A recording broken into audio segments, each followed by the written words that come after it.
Hello students, कैसे हो आप सब। आज हम पढ़ेंगे कक्षा 8 पाठ 6 भूगोल मानव संसाधन। तो बच्चों, जब हमने यह पुस्तक पढ़नी शुरू की थी तो हमारा जो सबसे पहला जो पाठ था वो था संसाधन।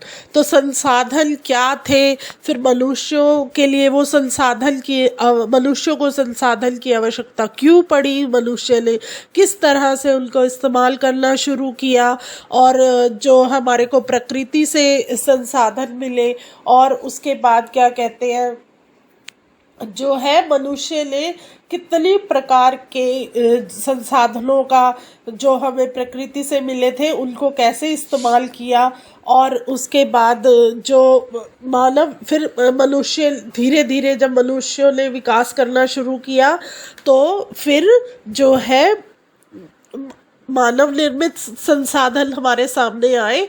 तो अब तक जो हम पढ़ते आ रहे थे वो संसाधन से शुरू हुआ था हमारी ये पुस्तक। तो अब ये जो आज हम पढ़ेंगे ये है मानव संसाधन। मानव संसाधन किस तरह से है कि आपको पता है मानव संसाधन एक मंत्रालय भी है जिसका निर्माण जो है 1985 में इस संसाधन का निर्माण किया था, लोगों के अंदर जो कौशलता है उसको बढ़ाने के लिए। अब देखो, आप हर एक क्षेत्र में हर व्यक्तियों के पास कोई ना कोई एक विशेष गुण होता है। उस विशेष गुण को बाहर लाने के लिए सरकार ने बहुत से कार्यक्रम किए। अब जैसे आप देखो कि घड़े हमारे यहाँ मिट्टी के बर्तन कितने सुंदर बनते हैं, तो उस क्षेत्र में लोगों को बढ़ावा दिया गया। फिर कोयले का, अगर कोयले से हम कितनी चीज़ें, कोयला हम कितनी चीज़ों में इस्तेमाल करते हैं, उस चीज़ में सरकार ने ध्यान दिया। ऐसे सरकार ने एक अपना मंत्रालय ही बना लिया जिसमें क्या था कि संसाधनों का जो है लोगों के अंदर, कि इन संसाधनों का प्रयोग करके लोग अपनी कुशलता बढ़ाएं, जिससे क्या है हमारे देश का भी विकास हो। तो अब हम शुरू करते हैं ये मानव संसाधन पाठ 6 भूगोल।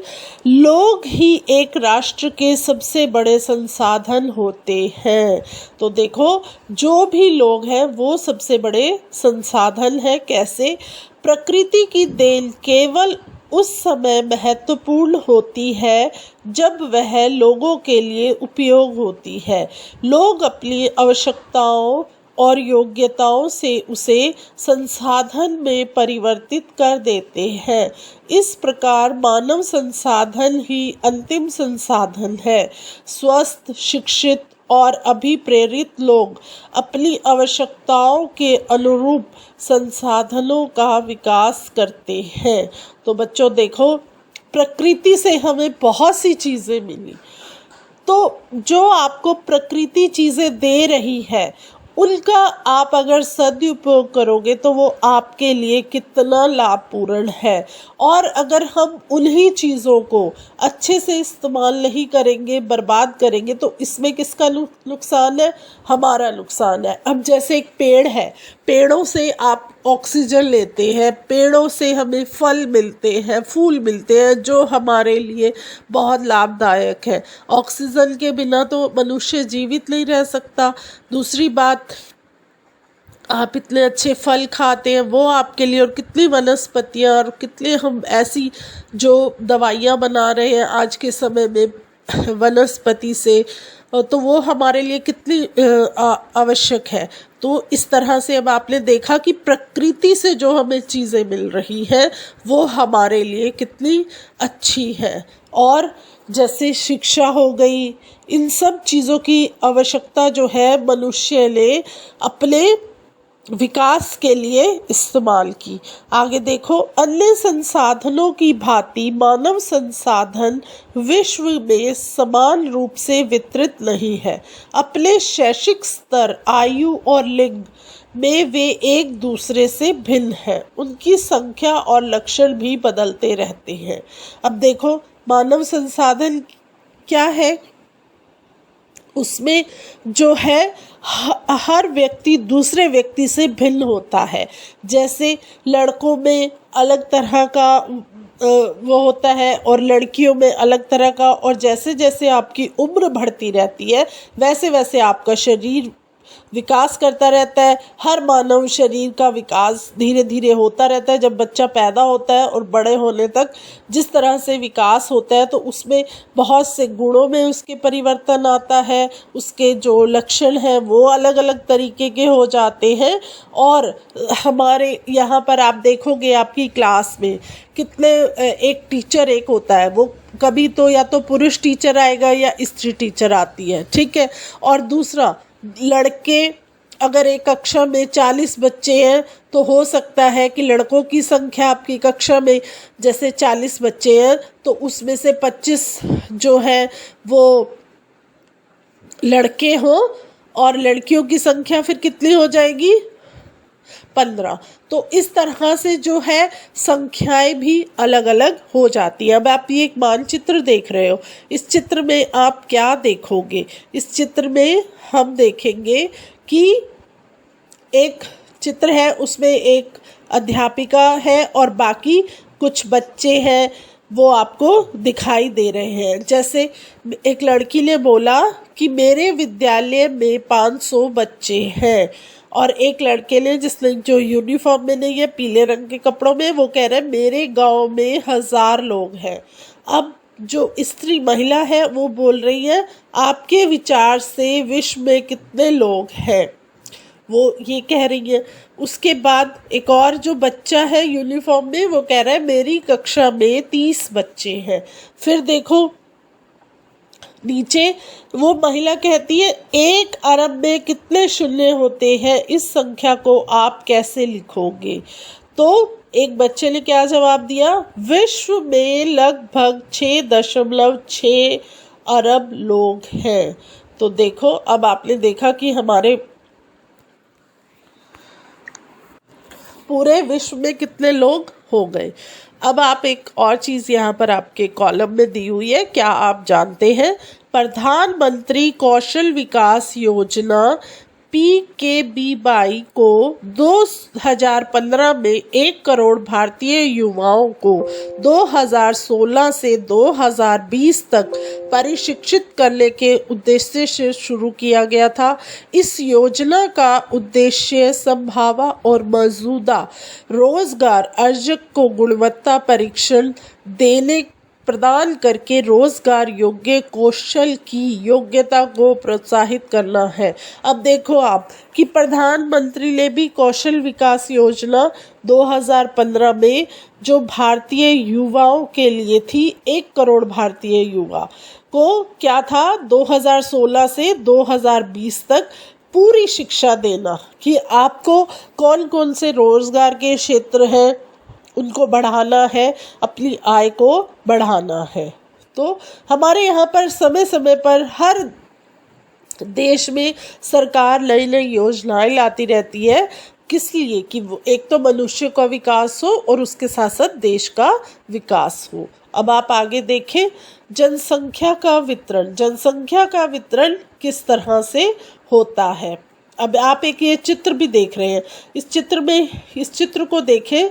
ये चित्र है 6.1 महाद्वीपों के अनुसार विश्व की जनसंख्या। अब महाद्वीपों के अनुसार विश्व की जनसंख्या, अब विश्व में प्रत्येक 100 लोगों में अब क्या है, पीले रंग के लोग हैं वो एशिया में रहते हैं, ब्राउन कलर जो आपको भूरा रंग दिख रहा है वो यूरोप में रहते हैं, जामुनी रंग अफ्रीका में रहते हैं, नीले वाले मध्य व दक्षिण अमेरिका में रहते हैं, और पिंक कलर के लोग जो हैं वो उत्तर अमेरिका में, और ग्रीन कलर के लोग हैं वो ऑस्ट्रेलिया, न्यूजीलैंड और प्रशांत द्वीप समूह में रहते हैं।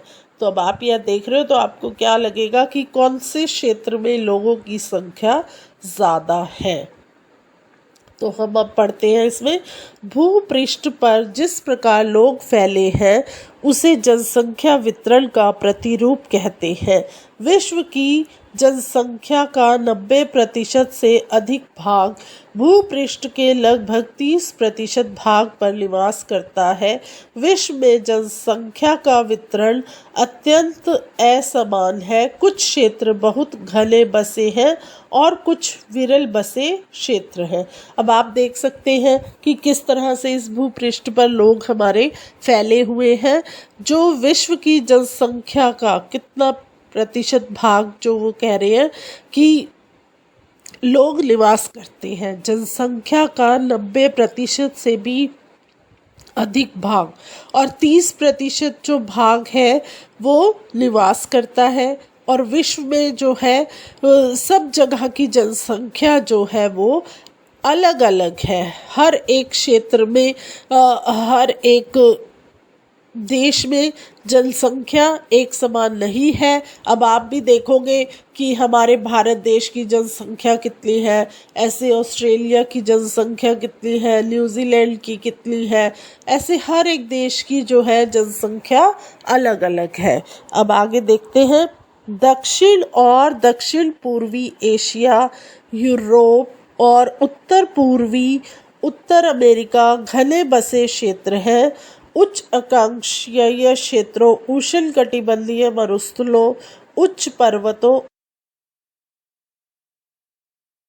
और विषुवतीय वनों के क्षेत्रों में बहुत कम लोग रहते हैं। अब आप देख रहे हैं कि दक्षिण और दक्षिण पूर्वी एशिया, यूरोप में किस तरह से लोग रहते हैं और उच्च पर्वतों और विषुवतीय वनों में जो लोग हैं वो बहुत कम मात्रा में रहते हैं। विषुवत वृत्त के दक्षिण की अपेक्षा विषुवत वृत्त के उत्तर में बहुत अधिक लोग रहते हैं। एक तो बच्चों जहाँ की जलवायु अच्छी होती है, अब जैसे आप देखोगे कि पहाड़ी इलाकों में लोग कितने कम रहते हैं, वहाँ पे लोगों की संख्या कम है, जबकि मैदानों में जैसे जहाँ पर समतल ज़मीन है, खेती बाड़ी आप लोग कर सकते हैं अच्छे से और मौसम भी सही रहता है। अब पहाड़ों पे क्या है, ठंड बहुत होती है, बारिश अधिक होती है, बर्फ़ बहुत गिरती है, तो वहाँ पर क्या है लोगों को बहुत से उनके काम पर भी असर पड़ता है, व्यवसाय पर असर पड़ता है, तो वहाँ लोग रहना कम पसंद करते हैं। जबकि जो है ज़मीन पर जैसे समतल सतह वाले क्षेत्रों पर लोग रहते हैं, क्योंकि वहाँ खेती बाड़ी अच्छी है, वहाँ की जलवायु अच्छी होती है, तो इसीलिए जो है जनसंख्या का स्तर उन क्षेत्रों में अधिक होता है। विश्व के 60% लोग केवल 10 देशों में रहते हैं। इन सभी देशों में 10 करोड़ से अधिक लोग रहते हैं। अब देखो क्या कितना हो गया, विश्व के 60% लोग कहाँ पर रहते हैं, 10 देशों में, और इन सभी देशों में कितने लोग हो गए टोटल, 10 करोड़ से अधिक लोग। अब आप एक और मानचित्र ये नीचे देख रहे हैं 6.2 विश्व की घनी आबादी वाले देश। अब आप देखो घनी आबादी वाले देश, विश्व की रूपरेखा मानचित्र पर इन देशों को चिन्हित कीजिए। अब आप देख रहे हो कि भारत, चीन की जो है जनसंख्या सबसे अधिक है, उसके बाद किसकी जनसंख्या आती है, भारत की, फिर यूएसए, फिर Indonesia, Brazil, Pakistan, Bangladesh, Nigeria, रूस, जापान। अगर आप ऊपर से शुरू करेंगे तो सबसे कम जनसंख्या वाला देश हो गया जापान। तो इस तरह से भारत की जो जनगणना है 2011 में अस्थायी जनसंख्या आंकड़े, भारत श्रृंखला 1 पेपर 1 2011 में आप देख सकते हो कि कितनी हमारे यहाँ की जनसंख्या थी। अब हम पढ़ेंगे आगे जनसंख्या का घनत्व।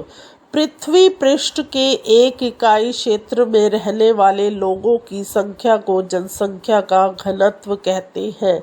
सामान्य रूप से यह प्रति वर्ग किलोमीटर में व्यक्त किया जाता है। संपूर्ण विश्व का औसत जनसंख्या घनत्व 51 व्यक्ति प्रति वर्ग किलोमीटर है। सबसे अधिक जनसंख्या घनत्व दक्षिण मध्य एशिया में है। इसके पश्चात क्रमशः पूर्वी एशिया एवं दक्षिण पूर्वी एशिया में है।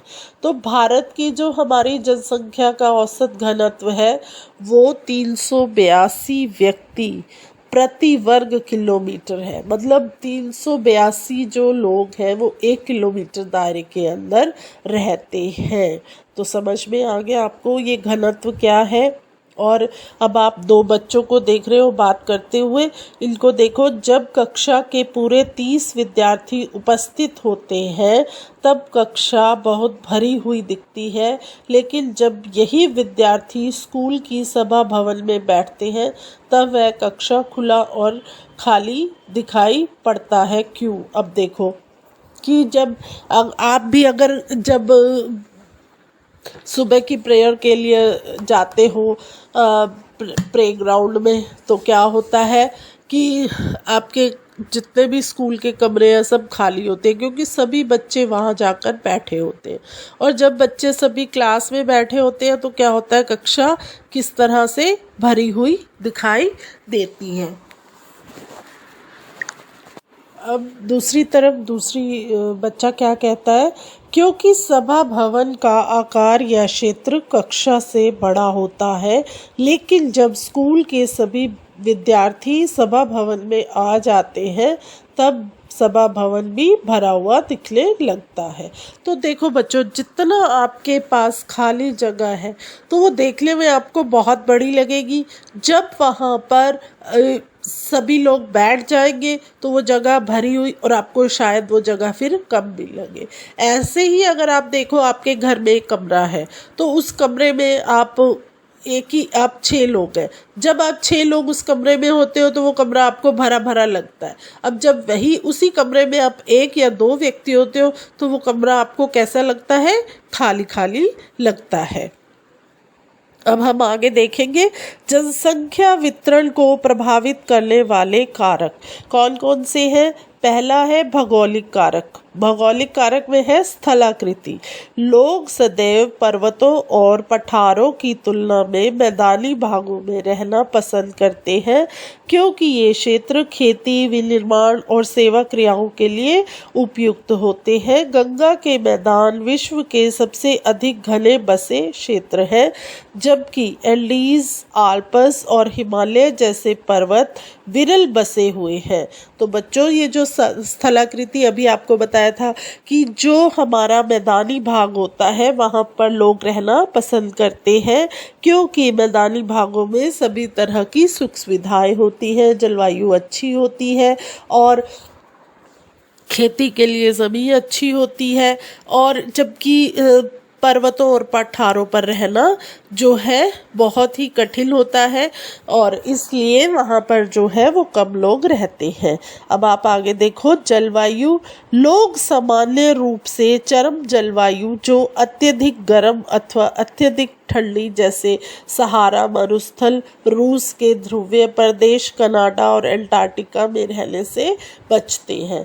तो मरुस्थल का क्या होता है कि मरुस्थल दिन में कितने गर्म होते हैं, पूरा दिन काटना, पूरा दिन काम करना कितना मुश्किल हो जाता है और रातें वहाँ कितनी ठंडी होती हैं। तो वहाँ पर भी जो है जलवायु सामान्य नहीं होती है। अब ये वाले क्षेत्र हैं जहाँ पर लोग रहने से बचते हैं। अब आप आगे देखो, मृदा। उपजाऊ मृदाएं कृषि के लिए उपयुक्त भूमि प्रदान करती हैं।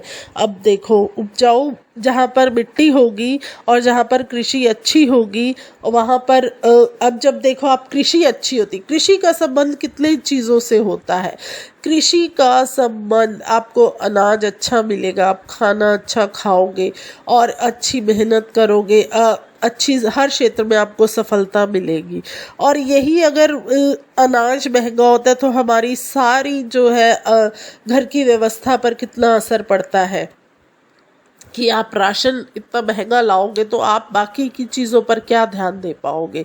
इसीलिए जो है मिट्टी अच्छी होनी चाहिए, उपजाऊ होनी चाहिए, ताकि फसलों की पैदावार अच्छी हो। अब भारत में देखो कौन सी जगह पर ये उपजाऊ मिट्टी है। भारत में गंगा और ब्रह्मपुत्र, चीन में हवांग ही चांग जियांग तथा मिस्र में नील नदी के उपजाऊ मैदान में क्या है, बहुत लोग रहते हैं, घने बसे हुए क्षेत्र हैं, मतलब यहाँ पर लोगों की संख्या अधिक है। जल, लोग उन क्षेत्रों में रहने को प्राथमिकता देते हैं जहाँ अलवणीय जल बहुत आसानी से उपलब्ध होता है। अलवणीय जल मतलब पीने वाला पानी, उसमें जो है अच्छे गुण होते हैं, आयोडीन युक्त होता है, वो पानी हमारे लिए बहुत अच्छा होता है। तो वहाँ पर लोग जो है रहना अधिक पसंद करते हैं। तो विश्व की नदी घाटियाँ घने बसे क्षेत्र हैं, जबकि मरुस्थल विरल जनसंख्या वाले क्षेत्र हैं। अब आप आगे देखो, खनिज, खनिज निक्षेपों वाले क्षेत्र अधिक बसे हुए हैं। दक्षिण अफ्रीका की हीरा की खानें और मध्य पूर्व में तेल की खोज ने इन क्षेत्रों में लोगों को रहने के लिए प्रेरित किया। क्यों प्रेरित किया? क्योंकि जब लोगों को वहाँ पर कारोबार करने को मिला, लोग वहाँ पर काम मिला लोगों को, तो लोग उस स्थान पर रहना अधिक पसंद करते हैं जहाँ पर काम हो। अब आगे आप देखो कि सामाजिक, सांस्कृतिक और आर्थिक कारक। आर्थिक कारक में क्या आता है?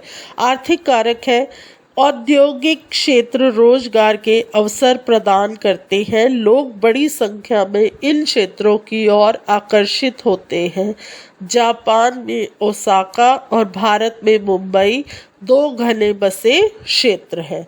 अब देखो आप आर्थिक कारक कैसे होंगे कि जहाँ पर औद्योगिक क्षेत्र अच्छा है, रोजगार लोगों को अच्छा प्राप्त हो रहा है, तो वहाँ पर क्या है, लोगों की आर्थिक स्थिति क्या होती है? जब आपकी पॉकेट में पैसे होते हैं, आप हर एक चीज़ को खरीदने में, हर एक चीज़ की क्षमता रखते हो, उसको आप क्या बोलते हो? आपकी आर्थिक स्थिति मजबूत है। तो जापान में कौन सा शहर है?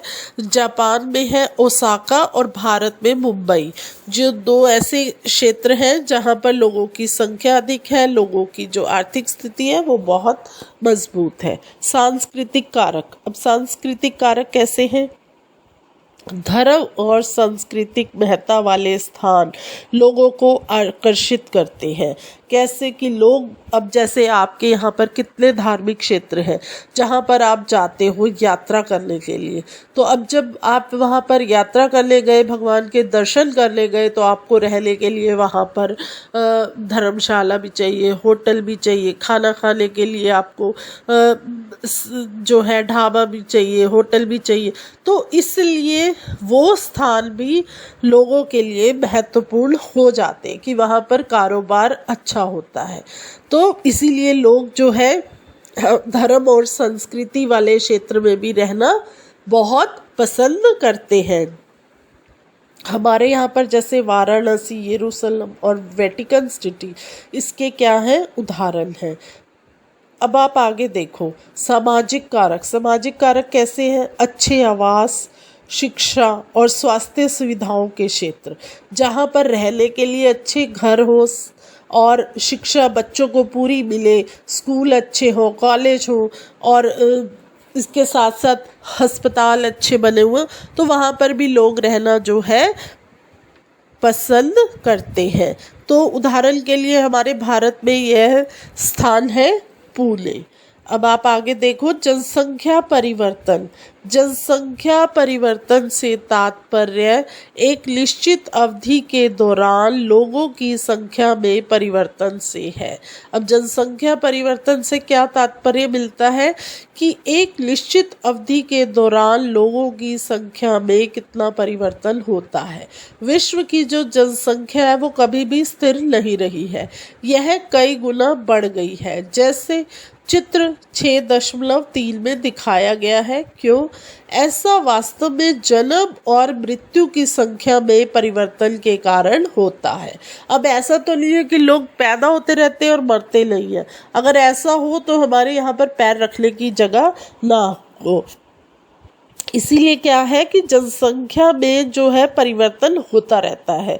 जैसे कई बार जन्म अधिक होता है, लोगों की मृत्यु कम होती है, तो इससे क्या है कि जो है परिवर्तन आपको सामान्य रूप से दिखाई देता है। मानव इतिहास की लंबी अवधि में सन 1800 तक विश्व की जनसंख्या धीरे धीरे बढ़ रही है।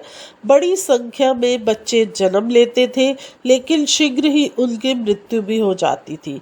ऐसा इसलिए था क्योंकि वहाँ उचित स्वास्थ्य सुविधाएं नहीं थी, सभी लोगों के लिए पर्याप्त भोजन उपलब्ध नहीं था। किसान सभी लोगों की भोजन की आवश्यकताओं को पूरा करने के लिए उतनी अच्छी फसल को पैदा नहीं कर सकते थे। इसके परिणाम स्वरूप जनसंख्या में वृद्धि बहुत कम थी। तो देखो क्या कारण था कि अगर आपको खाने के लिए प्रॉपर अनाज ना मिले और उसके बाद क्या कहते हैं स्वास्थ्य संबंधी आपको चीज़ें ना मिले तो क्या होगा? मृत्यु दर बढ़ जाती है, जिससे क्या होता है कि हमारी जनसंख्या पर प्रभाव पड़ता है। फिर उस सबको इसीलिए क्या हुआ कि 1800 में जो है जनसंख्या में जो वृद्धि थी वो बहुत कम थी। फिर 1804 में विश्व की जनसंख्या कितनी हो गई? 1 अरब। 150 वर्षों के बाद 1959 में विश्व की जनसंख्या कितनी पहुंच गई? 3 अरब पहुंच गई। देखो 150 साल में 1 अरब से कितनी हो गई? 3 अरब हो गई। इसे प्राय जनसंख्या विस्फोट कहते हैं, क्योंकि देखो जनसंख्या जो है एकदम इतनी सारी बढ़ जाएगी तो उसको हम क्या बोलेंगे? जनसंख्या विस्फोट। 1999 में 30 वर्ष की अवधि से कम में जनसंख्या दुगनी 6 अरब हो गई। अब देखो 30 वर्ष में 1959 से 1999 में 30 साल हुए, 30 साल में जनसंख्या दुगनी पहुंच गई। कितनी? 3 अरब से 6 अरब हो गई। इस वृद्धि का मुख्य कारण खाद्य आपूर्ति एवं औषधियों के कारण मृत्यु दर कम हो गया, जबकि जन्म दर अभी भी बहुत अधिक रही। अब देखो जब लोगों को पूरा जितना भोजन आपको चाहिए आपको मिलता रहे, समय पर आपको हर चीज़ मिलती रहेगी, तो आप अच्छी वृद्धि करोगे, आप अच्छा विकास करोगे। तो फिर ऐसा ही हुआ कि जब लोगों को हर चीज़ पर्याप्त मात्रा में मिलने लगी तो लोगों ने विकास करना शुरू कर दिया और मृत्यु दर जो है कम होने लग गई। जन्मों को साधारणतः जन्म दर में आंका जाता है। जन्म दर अर्थात प्रति 1000 व्यक्तियों पर जीवित जन्मों की संख्या में मापा जाता है। मृत्यु को प्रति 1000 व्यक्तियों पर मृतकों की संख्या में मापा जाता है। किसी क्षेत्र विशेष में लोगों को आने जाने का प्रवास कहते हैं। अब कैसे नापा जाता है? 1000 व्यक्तियों पर कितने लोगों ने जन्म लिया, 1000 व्यक्तियों पर कितने लोगों की संख्या में कमी आई, मृत्यु दर हुई, तो उस सब को मापा जाता है। और जैसे अब आप दिल्ली में रहते हो और कुछ समय बाद आप बम्बई चले जाते हो, फिर उसके बाद कुछ लोग कलकत्ता चले जाते हैं, तो वो क्या कहलाते हैं? प्रवास कहलाते हैं। जन्म और मृत्यु जनसंख्या परिवर्तन के प्राकृतिक कारण हैं। एक देश में जन्म दर और मृत्यु दर के बीच के अंतर को प्राकृतिक वृद्धि दर कहते हैं। तो बच्चों जन्म और मृत्यु जनसंख्या परिवर्तन के क्या है? एक प्राकृतिक कारण है। जैसे जन्म दर और मृत्यु दर के बीच के अंतर को उन्होंने क्या बोला है? प्राकृतिक वृद्धि दर। विश्व में जनसंख्या के बढ़ने का मुख्य कारण प्राकृतिक वृद्धि दर का तीव्रता से बढ़ना है। तो अब आपको ये चित्र दिखाए गए हैं, आपको इन चित्रों से और अच्छा समझ आएगा। पहले चित्र में आप देखेंगे क्या है? जनसंख्या वृद्धि। तो इसमें आप क्या देख रहे हो? मृत्यु दर से जन्म दर का अधिक होना। तो क्या कहलाया? जनसंख्या वृद्धि। अब देखो, अब दो पलट रहे हैं, एक में जन्म दर है, एक में मृत्यु दर। जन्म दर में 5 है और मृत्यु दर में 2 है। फिर देखो, जनसंख्या स्थिर, जन्म दर और मृत्यु दर का समान होना, तो क्या होगा? जनसंख्या एक जैसी ही रहती है। जैसे 3 लोगों ने जन्म लिया तो 3 लोगों की ही मृत्यु हुई। अब देखो, जनसंख्या में कमी, जन्म दर कितनी है? 2 व्यक्तियों ने जन्म लिया और मृत्यु दर कितनी है? 5 लोगों की मृत्यु हो गई। तो ये क्या हुआ हमारा? जन्म दर से मृत्यु दर का अधिक होना से क्या होगा? जनसंख्या कम हो जाएगी। अब आप आगे देखें, प्रवास एक अन्य कारण है जिससे जनसंख्या के आकार में परिवर्तन होता है। लोग एक देश में अथवा देशों के बीच एक स्थान से दूसरे स्थान पर जा सकते हैं। उत्प्रवासी वे लोग होते हैं जो देश को छोड़ते हैं और अप्रवासी वे लोग होते हैं जो देश में आते हैं। तो देखो, ये प्रस्ताव क्या है? इससे जनसंख्या के आकार में कैसे परिवर्तन होता है? एक देश के लोग एक देश में अथवा देशों के बीच एक स्थान से दूसरे स्थान पर जाते हैं। एक वे लोग होते हैं जो देश छोड़कर दूसरे देश में चले जाते हैं और एक अपना देश छोड़कर जो अपने देश में वापस आ जाते हैं। अब जैसे संयुक्त राज्य अमेरिका और ऑस्ट्रेलिया जैसे देशों में भीतरी प्रवास अथवा अप्रवास द्वारा संख्या बढ़ी है, क्योंकि वहाँ पर अब जैसे बहुत से आपने देखा होगा भारतीय यूएसए में रहते हैं, ऑस्ट्रेलिया में रहते हैं, तो वहाँ की जनसंख्या जो है वो बढ़ गई और वही लोग जो हमारे यहाँ पर कम हो गए। सूडान देश एक ऐसा उदाहरण है जिसमें लोगों के बाहर चले जाने अथवा उत्प्रवास के कारण जनसंख्या में कमी का अनुभव किया गया। तो कौन सा ऐसा देश है जहाँ पर इससे जनसंख्या में कमी आई? सूडान। अंतर्राष्ट्रीय प्रवास की सामान्य प्रवृत्ति यह है कि लोग अच्छे आर्थिक अवसरों की खोज में कम विकसित राष्ट्रों से अधिक विकसित राष्ट्रों में चले जाते हैं। देशों के अंदर बड़ी संख्या में लोग रोजगार, शिक्षा और स्वास्थ्य सुविधाओं की खोज में ग्रामीण क्षेत्रों में नगरीय क्षेत्रों की ओर चले जाते हैं। समझ में आ गया आपको ये अच्छे से? अब आप आगे देखेंगे, जनसंख्या परिवर्तन के प्रतिरूप। जनसंख्या वृद्धि की दर विश्व में अलग अलग है। यद्यपि विश्व की कुल जनसंख्या तीव्रता से बढ़ रही है, सभी देशों में यह वृद्धि अनुभव नहीं की जा सकती है। कुछ देशों में जैसे केन्या में जनसंख्या वृद्धि दर क्या है? ऊंची है। उन देशों में जन्म दर और मृत्यु दर दोनों ही उच्च है। हाल ही में स्वास्थ्य सेवाओं में सुधार के साथ मृत्यु दर कम हो गई, परंतु जन्म दर अभी भी अधिक है, जिससे वृद्धि दर बढ़ रही है। तो अब बच्चों, हर देश में क्या है? हमारी जनसंख्या वृद्धि दर वो जो है अलग अलग है। तो कुछ जगह पर तो यह तीव्रता से बढ़ रही है और कुछ पर नॉर्मल है, जिनको हम अनुभव ही नहीं कर सकते कि यहाँ पर जो है जनसंख्या बहुत तेज़ी से बढ़ रही है। अब केन्या ऐसा है जहाँ पर जनसंख्या वृद्धि की दर क्या है? सबसे ऊंची है। ऐसा देश है केन्या। और उन देशों में क्या है? जन्म दर और मृत्यु दर दोनों ही ऊपर है। अब आप आगे देखो, अन्य देशों में जैसे यूनाइटेड किंगडम में निम्न जन्म दर और मृत्यु दर के कारण जनसंख्या वृद्धि की दर मंद है, मतलब कम है। अब आप अगले पृष्ठ पर आएंगे। अगले पृष्ठ पर आप मानचित्र देख रहे हैं। इस मानचित्र में आप देखो, जनसंख्या विश्व में जनसंख्या वृद्धि की दर अलग अलग है। जैसे अब आप इस चित्र में देख सकते हो, जो गहरे नीले रंग का है वो है अति उच्च 3% या इससे अधिक है यहाँ पर जनसंख्या वृद्धि की दर। फिर हल्के गुलाबी रंग का आप देखोगे, वहाँ पर 2 से 2.9% है वृद्धि दर हमारी प्राकृतिक। फिर उसके बाद और हल्के रंग में आप देखोगे आदर्श, वो क्या है? 1 से 1.9%। फिर बिल्कुल और हल्का रंग आ जाएगा, निम्न बोलेंगे हम उसको, वो है 0.9% या इससे भी कम। और बिल्कुल सफ़ेद है वो है हरा। तो इस तरह से जो है आप इस मानचित्र में विश्व की जनसंख्या की वृद्धि की दरों को देख सकते हैं। अब आप आगे देखो विश्व जनसंख्या संगठन। अब जनसंख्या संगठन आप कैसे देखेंगे, किसी देश की जनसंख्या कितनी भी अधिक हो उसका उस देश के आर्थिक विकास के स्तर से कुछ अंतर नहीं पड़ता।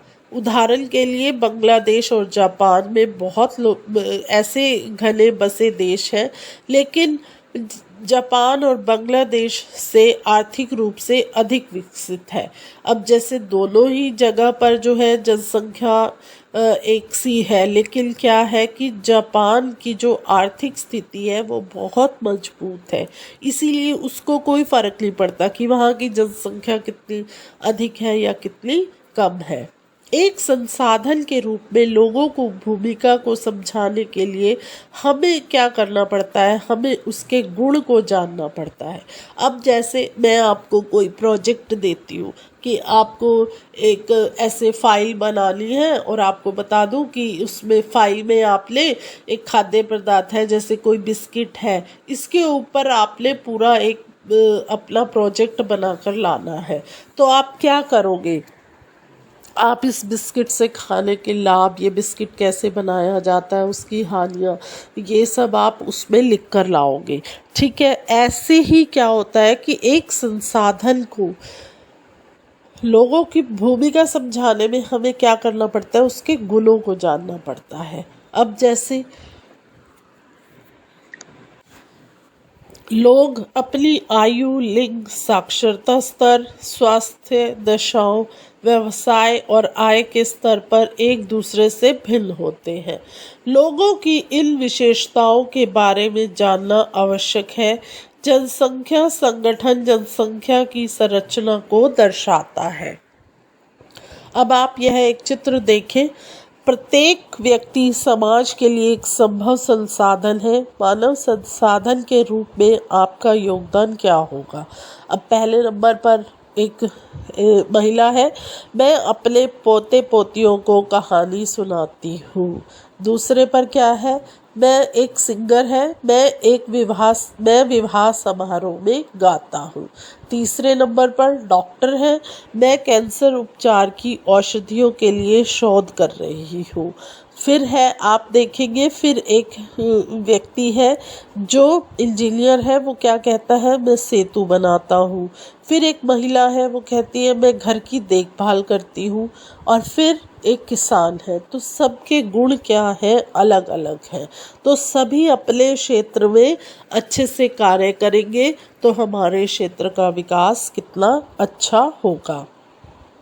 अब आप आगे देखो, जनसंख्या संगठन हमारी यह जानने में सहायता करता है कि कितने पुरुष और कितनी स्त्रियां हैं और वो किस आयु वर्ग के हैं, कितने शिक्षित हैं और वो किस प्रकार के व्यवसाय में लगे हुए हैं और उनकी आय का स्तर क्या है और स्वास्थ्य दशाएं कैसी हैं। एक देश की जनसंख्या संगठन का अध्ययन करने में एक रुचिकर विधि जनसंख्या पिरामिड है, जिसे आयु लिंग पिरामिड भी कहते हैं। अब बच्चों, आपके यहाँ पर जब जनसंख्या गणना शुरू होती है तो जब जो जनसंख्या गिनती वाले लोग होते हैं आपके घर में आते हैं, वो पढ़े लिखे होते हैं, तो वो आप आते हैं जब आपके घर, तो आपसे कई तरह के सवाल करते हैं कि आपके घर में कितने लोग रहते हैं, उसमें से महिला कितनी है और पुरुष कितने हैं, बच्चे कितने हैं, बुजुर्ग कितने हैं, वो ये सब लिखते हैं। फिर सबकी उम्र लिखते हैं, फिर सबकी वो लिखते हैं कि वो कितना कितना पढ़े हुए हैं। अगर आप बिज़नेस करते हो तो आप कौन सा बिज़नेस कर रहे हो, अगर आप नौकरी कर रहे हो तो आप नौकरी कहाँ करते हो। तो ऐसे लोगों को आपको बिल्कुल सही जानकारी देनी चाहिए जो जनसंख्या गणना करते हैं। अब आप आगे देखो, एक जनसंख्या पिरामिड क्या दर्शाता है। कुल जनसंख्या विभिन्न आयु वर्गों में विभाजित है, जैसे 5 से 9 वर्ष और 10 से 14 वर्ष। और कुल जनसंख्या का जो प्रतिशत है इन वर्गों में से प्रत्येक वर्ग में पुरुष और स्त्रियां उपविभाजित है। जनसंख्या पिरामिड का आकार उस विशिष्ट देश में रहने वाले लोगों की कहानी बताता है। जैसे बच्चों की संख्या 15 वर्ष से निचले भाग। अब आप यह देख रहे हो, इसमें क्या दिया गया है, जनसंख्या, यह पिरामिड है। इसमें आयु वर्ग वर्ष के हिसाब से जो है इसको बनाया गया है। इसमें एक तरफ पुरुष है, एक तरफ स्त्रियां हैं। और ये बच्चे क्या बात कर रहे हैं, ये त्रिभुजाकार प्रतीत होने वाला आरेख क्या है। तो वो दूसरा लड़की कहती है यह जनसंख्या पिरामिड है। तो फिर वो पूछता है यह क्या है। फिर वो बताती हैं यह एक देश में पुरुष और स्त्रियों की वर्तमान जनसंख्या को उनके आयु वर्ग में दर्शाता है। क्या मैं डिटेक्टिव बन सकता हूँ और एक देश की जनसंख्या का पता लगा सकता हूँ? अवश्य, हम 3 देशों का अध्ययन करते हैं, वो बालिका कहती है।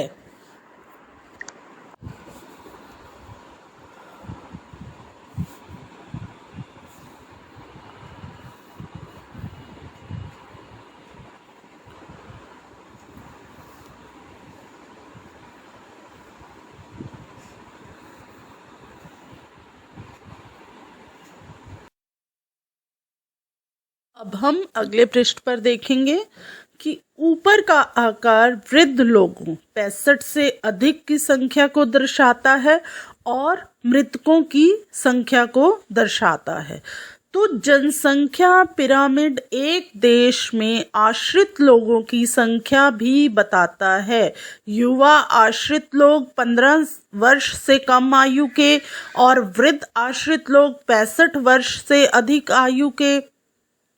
आश्रित आयु जनसंख्या के अंतर्गत आते हैं। कार्यरत आयु वर्ग 15 से 65 के लोगों को आर्थिक रूप से सक्रिय वर्ग में रखा गया है। अब आप एक केन्या का पिरामिड देख रहे हो, चित्र 6.7। इसमें पुरुष और स्त्री वर्ग का है और एक तरफ आपको आयु दर्शाई गई है। तो बच्चों, जो 15 से 65 साल की उम्र होती है उसमें लोग जो है वो कार्य करते रहते हैं, मतलब वो लोग काम करने के लिए होते हैं। और जो 15 साल से कम के बच्चे होते हैं, अब जैसे अब आप भी हो, आप कोई काम नहीं कर सकते हो, आप अपने माता पिता पर आश्रित रहते हो, वही आपकी पढ़ाई पर ध्यान देते हैं, आपके भोजन पर ध्यान देते हैं। तो ये सब जो है आप इससे समझ सकते हो। और फिर जो 65 वर्ष की बाद के जो वर्ष से अधिक आयु के लोग होते हैं वो फिर किस पर आश्रित हो जाते हैं? अपने बच्चों पर आश्रित हो जाते हैं। और हमारे यहाँ पर 15 से 65 साल के लोग जो हैं उनको किस में रखा गया है? काम करने योग्य, कि वो मेहनत करके जो है अपने परिवार का, अपने बड़ों का ध्यान रखते हैं। अब आप आगे देखें, एक देश का जनसंख्या पिरामिड जिसमें जन्म दर और मृत्यु दर दोनों ही ऊंचे हैं, आधार पर चौड़ा है और ऊपर तीव्रता से संकरा हो जाता है। ऐसा इसलिए है कि बहुत से बच्चे जन्म लेते हैं, लेकिन उनमें से अधिकतर की मृत्यु शैशव काल में ही हो जाती है और कुछ ही बड़े हो पाते हैं। इसीलिए वहाँ वृद्ध लोग बहुत कम हैं। इस स्थिति को केन्या के पिरामिड द्वारा दर्शाया गया है। तो बच्चों, यह एक ऐसा जनसंख्या पिरामिड है जिसमें जन्म दर और मृत्यु दर दोनों ही ऊंचे हैं। आप देख रहे हो बिल्कुल बराबरी पर जा रहे हैं। तो क्या है, यहाँ पर बहुत से बच्चे जन्म तो लेते हैं, लेकिन बहुत सारे बच्चे जन्म लेते ही मृत्यु को प्राप्त हो जाते हैं। इसीलिए वहाँ पर जो है बड़े लोगों की, जो वृद्ध लोग हैं वो कम है। इस स्थिति को केन्या के पिरामिड 6.7 में दर्शाया गया है। आप देख रहे हो ये बराबर ही चला जा रहा है। जिन देशों में मृत्यु दर विशेष रूप से बहुत छोटे बच्चों में कम ही रही है, आयु वर्ग का पिरामिड चौड़ा है क्योंकि शिशु प्रौढ़ अवस्था तक जीवित रहते हैं, यह भारत के पिरामिड में दृष्टिगोचर होता है। अब भारत का पिरामिड कहाँ है? चित्र 6.8 आप देखेंगे। इस प्रकार की जनसंख्या में युवा सापेक्षतः अधिक है। इसका अर्थ मजबूत और वर्धमान बढ़ती हुई श्रम शक्ति है। अब भारत में क्या है बच्चों कि भारत में जो है मृत्यु दर जो है वो कम है। क्यों? क्योंकि यहाँ पर जो खान पान है और हमारे यहाँ की जलवायु है, बहुत सारी चीज़ें एक मनुष्य की वृद्धि में सहायक होती हैं, तो वो हमारे देश की बहुत अच्छी है। तो जिसके लिए क्या है कि हमारे यहाँ पर जो ये पिरामिड है आप देख सकते हैं किस तरह से है, प्रतिशत इनका आयु देख सकते हैं और पुरुष और जो है स्त्रियों का देख सकते हैं। तो हमारे यहाँ की जो श्रम शक्ति है वो बहुत ही मजबूत है। अब आप आगे देखें, जापान जैसे कम जन्म दर वाले जापान जैसे देशों में आधार का पिरामिड संकरा है। चित्र 6.9 घटी मृत्यु दर के कारण अधिक लोग वृद्ध आयु तक पहुंच जाते हैं। अब आप देख रहे हो पुरुष और स्त्री का जापान का यह पिरामिड है। कुशल, उत्साही, आशावादी और सकारात्मक दृष्टि जैसे युवा जन किसी राष्ट्र के भविष्य होते हैं। हम भारतवासी भाग्यशाली हैं कि हमारे पास ऐसा संसाधन है। उन्हें योग्य एवं उत्पादक बनाने के लिए, कुशल बनाने और अवसर प्रदान करने के लिए अवश्य ही शिक्षित किया जाना चाहिए।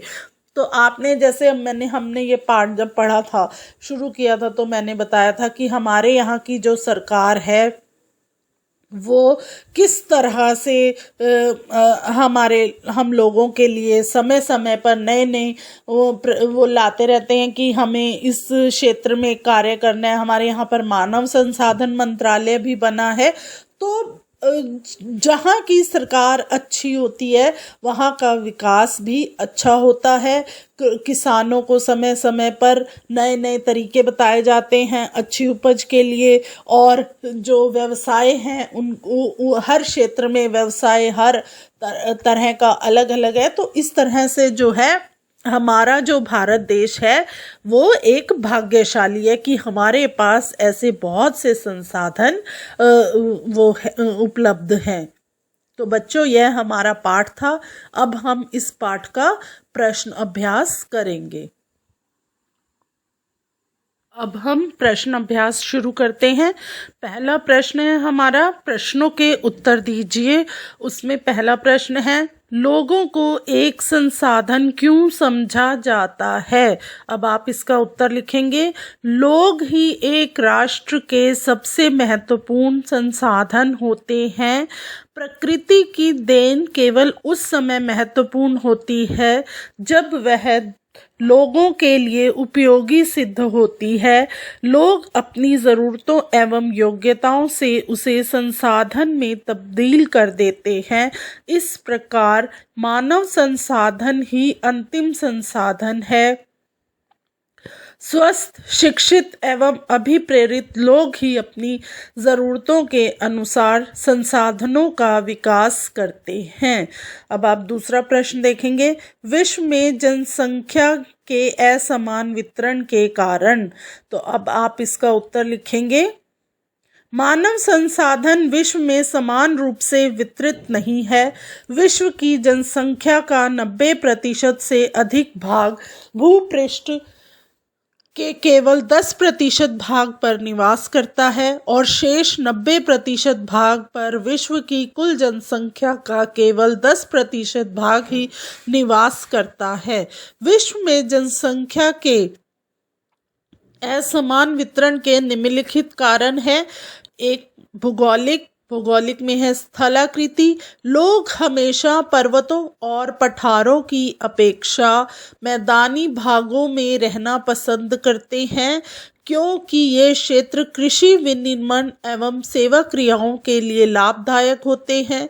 गंगा के मैदान विश्व के सबसे अधिक घनी आबादी वाले क्षेत्र हैं, जबकि एंडीज, आल्प्स और हिमालय जैसे पर्वत विरल बसे हुए क्षेत्र हैं। अब नंबर 2 पर जलवायु। लोग सामान्य रूप से चरम जलवायु जो अत्यधिक गर्म या अत्यधिक ठंडी जैसे सहारा मरुस्थल, रूस के ध्रुवीय प्रदेश, कनाडा और अंटार्कटिक में रहने से बचते हैं। तो फिर है मृदा। उपजाऊ मृदाएं कृषि के लिए उपयुक्त भूमि प्रदान करती है। भारत में गंगा और ब्रह्मपुत्र, चीन में हांग ही, चांग जियांग और मिस्र में नील नदी के उपजाऊ मैदान घने बसे हुए क्षेत्र हैं। नंबर 4 जल। जहाँ अलवणीय जल सरलता से मिलता है, लोग ऐसे क्षेत्रों में रहने को प्राथमिकता देते हैं। विश्व की नदी घाटियाँ घने बसे क्षेत्र हैं, जबकि मरुस्थल विरल जनसंख्या वाले हैं। नंबर 5 खनिज निक्षेपों वाले क्षेत्र अधिक बसे हुए हैं। दक्षिण अफ्रीका की हीरे की खानें और मध्य पूर्व में तेल की खोज ने लोगों को इन क्षेत्रों में रहने के लिए प्रेरित किया। फिर है सामाजिक, सांस्कृतिक और आर्थिक कारक। औद्योगिक क्षेत्र रोजगार के अवसर प्रदान करते हैं। लोग बहुत अधिक संख्या में इन क्षेत्रों की ओर आकर्षित होते हैं। जापान में ओसाका और भारत में मुंबई 2 घने आबादी वाले क्षेत्र हैं। सांस्कृतिक कारक। धर्म और सांस्कृतिक महत्ता वाले स्थान लोगों को आकर्षित करते हैं। वाराणसी, यरूशलेम और वेटिकन सिटी इसके कुछ उदाहरण हैं। फिर है सामाजिक कारक। अच्छे आवास, शिक्षा एवं स्वास्थ्य सुविधाओं के क्षेत्र। अत्यधिक घनी आबादी वाले क्षेत्र, उदाहरण के लिए पुणे। अब आप तीसरा प्रश्न देखें। विश्व की जनसंख्या अत्यंत तीव्रता से बढ़ गई है, क्यों? इसका उत्तर है मानव इतिहास की लंबी अवधि में सन 1800 तक विश्व की जनसंख्या धीरे धीरे बढ़ी। सन 1820 में विश्व की जनसंख्या 1 अरब हो गई थी। 150 वर्षों बाद 1970 के आरंभ में विश्व की जनसंख्या 3 अरब पहुंच गई। इसे प्राय जनसंख्या विस्फोट कहते हैं। 1999 में 30 वर्ष की अवधि से कम जनसंख्या दुगनी होकर 6 अरब हो गई। इस वृद्धि का प्रमुख कारण खाद्य आपूर्ति एवं औषधि के कारण मृत्यु दर में कमी होना है, जबकि जन्म दर अभी भी बहुत अधिक है। अगला प्रश्न आप देखें। प्रश्न 4, जनसंख्या परिवर्तन को प्रभावित करने वाले किन्हीं 2 कारकों की भूमिका का वर्णन करो। तो बच्चों आप इसका उत्तर लिखें। जनसंख्या परिवर्तन से अभिप्राय एक निश्चित अवधि के दौरान लोगों की संख्या में परिवर्तन। 2 कारक हैं। नंबर 1, जन्म दर तथा मृत्यु दर में अंतर। जन्म दर और मृत्यु दर में अधिक अंतर होने के कारण जनसंख्या में परिवर्तन आ जाता है। जन्म दर और मृत्यु दर के अंतर को प्राकृतिक वृद्धि दर कहते हैं। जनसंख्या के बढ़ने का मुख्य कारण प्राकृतिक वृद्धि दर का तीव्रता से बढ़ना है। नंबर 2, प्रवास भी एक प्रमुख कारण है जिससे जनसंख्या का आकार परिवर्तित होता है। लोग एक देश में अथवा देशों के बीच एक स्थान से दूसरे स्थान पर जा सकते हैं। जो लोग देश को छोड़ते हैं वे उत्प्रवासी होते हैं। जो लोग देश में आते हैं अप्रवासी कहलाते हैं। संयुक्त राज्य अमेरिका और ऑस्ट्रेलिया जैसे देशों में भीतरी प्रवास तथा अप्रवास द्वारा संख्या में वृद्धि हुई है। एक ऐसा उदाहरण सूडान देश है जिसमें लोगों के बाहर चले जाने अथवा उत्प्रवास के कारण जनसंख्या में कमी का अनुभव किया गया है। नंबर 5वां प्रश्न आप देखें, जनसंख्या संगठन से क्या तात्पर्य है? इसका उत्तर लिखें आप। जनसंख्या संगठन जनसंख्या की संरचना को दर्शाता है। जनसंख्या संगठन में निम्नलिखित तत्वों का मिश्रण है। नंबर 1, स्त्री पुरुष अनुपात, आयु वर्ग, शिक्षा का स्तर, व्यवसाय, आय का स्तर, स्वास्थ्य दशाएं। अब आप हमारा छठा प्रश्न और आखिरी प्रश्न देखेंगे। जनसंख्या पिरामिड क्या है? ये किस देश की जनसंख्या को समझने में किस प्रकार मदद करते हैं? तो आप इसका उत्तर लिखें। विभिन्न आयु वर्गों में जनसंख्या को विभाजित करके अध्ययन करने के लिए अपनाई जाने वाली विधि को जनसंख्या पिरामिड कहते हैं। जनसंख्या पिरामिड किसी देश की जनसंख्या को समझने में निम्नलिखित प्रकार से मदद करता है। जनसंख्या पिरामिड में जनसंख्या को 0 से 14 वर्ष आयु वर्ग, 15 से 64 वर्ष आयु वर्ग और 65 वर्ष से अधिक आयु वर्गों में विभाजित करके उनकी व्यावसायिक संरचनाओं का अध्ययन किया जाता है। जनसंख्या पिरामिड एक देश में आश्रित लोगों की संख्या भी बताता है। युवा आश्रित लोग 15 वर्ष से कम आयु के और वृद्ध आश्रित लोग 65 वर्ष से अधिक आयु के आश्रित आयु जनसंख्या के अंतर्गत आते हैं।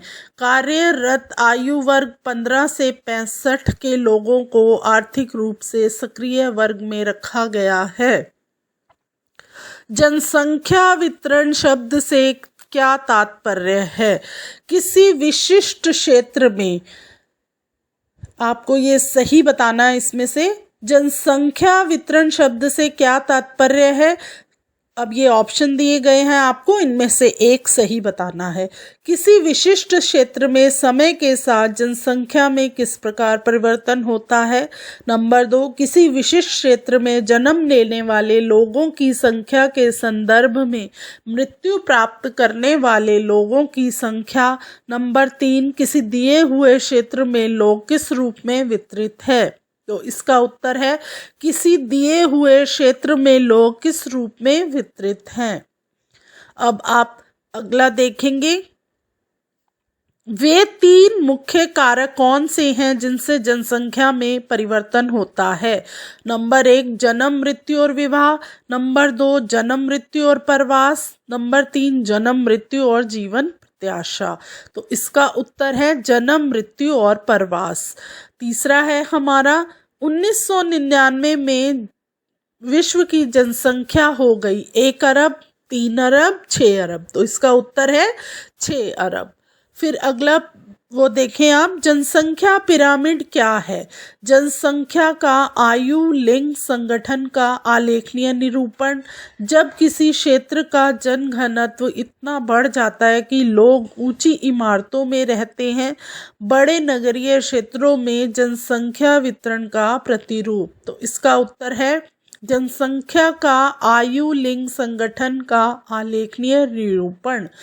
तो अब तीसरा प्रश्न देखेंगे, नीचे दिए गए शब्दों का उपयोग करके वाक्यों को पूरा कीजिए।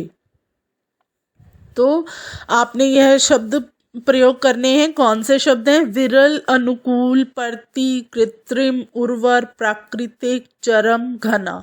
ये आपको शब्दों का प्रयोग करना है।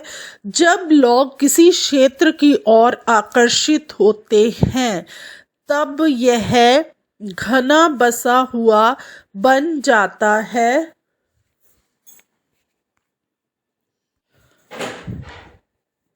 इसे जब लोग किसी क्षेत्र की ओर आकर्षित होते हैं तब यह घना बसा हुआ बन जाता है। इसे प्रभावित करने वाले कारकों के अंतर्गत अनुकूल जलवायु, प्राकृतिक संसाधनों की आपूर्ति और उर्वर जमीन आते हैं।